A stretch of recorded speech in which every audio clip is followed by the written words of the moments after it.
Ikhlas sering kita artikan sebagai melakukan sesuatu tanpa pamrih, padahal sejatinya ada pamrih, yakni pamrih kepada Allah Subhanahu wa Ta'ala. Berbeda dengan lawannya, yakni riya, yang tidak hanya pamrih kepada Allah, namun ia juga pamrih kepada manusia. Di dalam Al-Quran, surat An-Nahl ayat 66 disebutkan, A'udzubillahi minasyaitonirrajim, wa inna lakum fil an'ami la'ibrah.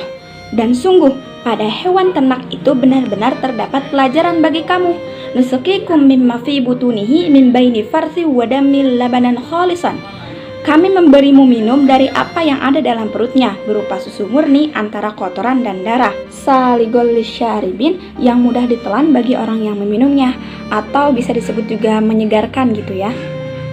Melalui ayat ini, Allah hendak memberikan kepada kita mengenai ikhlas ini. Yang pertama, kepribadian susu ini disebutkan tadi kholisonnya, artinya murni, tidak tercampur antara kekuning-kuningan dan juga kemerah-merahan. Hal ini menunjukkan bahwa ikhlas juga harus murni, berbeda dengan riya yang tercampur seperti itu. Dan yang kedua, disebutkan di dalam ayat itu, saligol lisyaribin, yang artinya menyegarkan dan bermanfaat. Begitu pula lah dengan ikhlas yang pasti bermanfaat dan juga menyegarkan ketika kita melaksanakannya. Nah, ikhlas ini bersifat abstrak dan hubungannya atau relasinya kepada niat.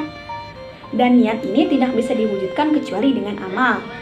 Nah, ada hadis Rasulullah SAW yang berbunyi seperti ini, innamal a'malu binniyat. Sesungguhnya segala sesuatu itu tergantung dengan niatnya.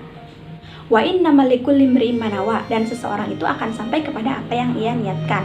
Faman kanat hijratuhu ilallahi wa rasul, apabila niatnya itu hijrah karena Allah dan Rasulnya, fa hijratuhu ilallahi wa rasul, maka ia akan sampai kepada hijrahnya, yaitu hijrah kepada Allah dan juga Rasulnya.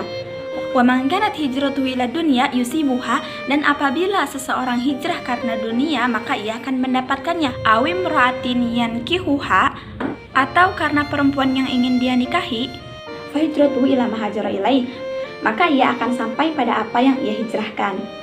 Nah, menurut Ibnu Mas'ud, pada saat orang-orang muhajir hijrah ke Madinah, ada seorang laki-laki yang hijrah, tapi tidak hanya hijrah karena Allah dan Rasulnya, tapi ia juga hijrah karena seorang perempuan yang bernama Ummu Qais. Nah, oleh karena itu, ketika kita hendak beramal, tidak hanya sekedar menggugurkan kewajiban kita sebagai muslim, tapi kita pun harus memiliki kualitas yang bagus, yakni beramal dengan ikhlas dan profesional. Nah, di dalam Islam, beramal dengan ikhlas dan profesional ini disebut amal soleh.